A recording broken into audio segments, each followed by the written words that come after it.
आणि आता एक महत्त्वाची बातमी, महापालिका निवडणुकीत शिवसेना आणि मनसेमध्ये वादाची पहिली ठिणगी पडली आहे। मनसे नगरसेवक सुधीर जाधव यांच्या कार्य अहवालात बाळासाहेब आणि मीनाताई ठाकरेंचा फोटो आहे। दादरमधील शिवसैनिकांनी यावर आक्षेप घेतलाय आणि हा आक्षेप निवडणूक आयोगाकडे नोंदवलाय। दादरमधले शिवसैनिक यामुळे संतप्त झालेले आहेत। शिवसेना मनसेमध्ये वादाची पहिली ठिणगी येते, म्हणजे मनसे नगरसेवकाच्या अहवालात बाळासाहेब आणि मीनाताई ठाकरे यांचे फोटो आहेत। यावर दादरमधील शिवसैनिक संतप्त झाले आहेत। त्यांनी असा आक्षेप निवडणूक आयोगाकडे नोंदवला आहे। दादर पोलीस स्टेशनमध्ये तक्रार दाखल केली आहे। कारवाई न झाल्यास वाद पेटणार असा इशारा शिवसैनिकांनी दिलाय। तर जाधव मतदारांमध्ये संभ्रम निर्माण करत असल्याचा आरोप शिवसैनिकांनी केलाय। मनसे आणि शिवसेनेमध्ये वादाची पहिली ठिणगी पडली आहे। निमित्त ठरले नगरसेवक सुधीर जाधवांचा अहवाल, कार्य अहवालात बाळासाहेब ठाकरे आणि मीनाताई ठाकरेंचे फोटो वापरल्यानं शिवसैनिक संतप्त झाले आहेत। आपण याबाबत अधिक माहिती घेऊया आमचे प्रतिनिधी दिनेश दुखंडे यांच्याकडून। दिनेश, काय नेमकं घडलेलं आहे?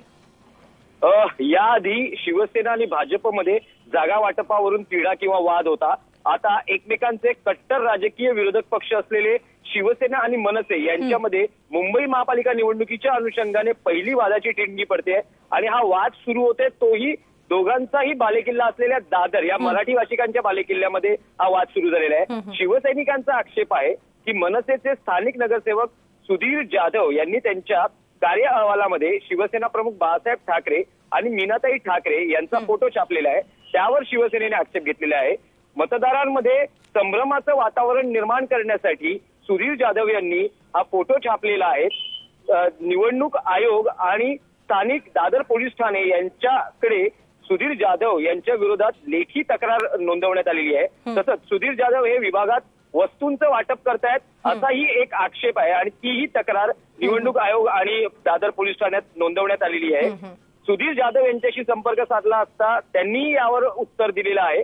त्यांचं म्हणणं आहे की हिंदू हृदय सम्राट बाळासाहेब ठाकरे हे आपल्याला गुरु समान आहेत। आपण शिवसेनेतही होतो, मनसेत गेल्यानंतरही आपल्या मनात त्यांच्यासाठी गुरुस्थान अढळ आहे। त्यामुळे कुठलीच हरकत शिवसैनिक घेऊ शकत नाहीत। मी मुंबई महापालिकेत नगरसेवक आहे आणि मुंबई महापालिका शिवसेना प्रमुखांचं स्मारकही बांधत आहे। त्यामुळे आक्षेप घेण्याचं कारण नाही। आपल्याला जर निवडणूक आयोगाकडून विचारणा झाली तर आपण या आक्षेपाची व्यवस्थित उत्तर देऊ। मात्र या दोन्ही पक्षांचे प्रमुख नेते या वादावर काय भूमिका घेतात याकडे आता लक्ष असणार आहे। धन्यवाद दिनेश, आपण दिलेल्या या सविस्तर माहितीसाठी। झी 24 तास रहा एक पाऊल पुढे।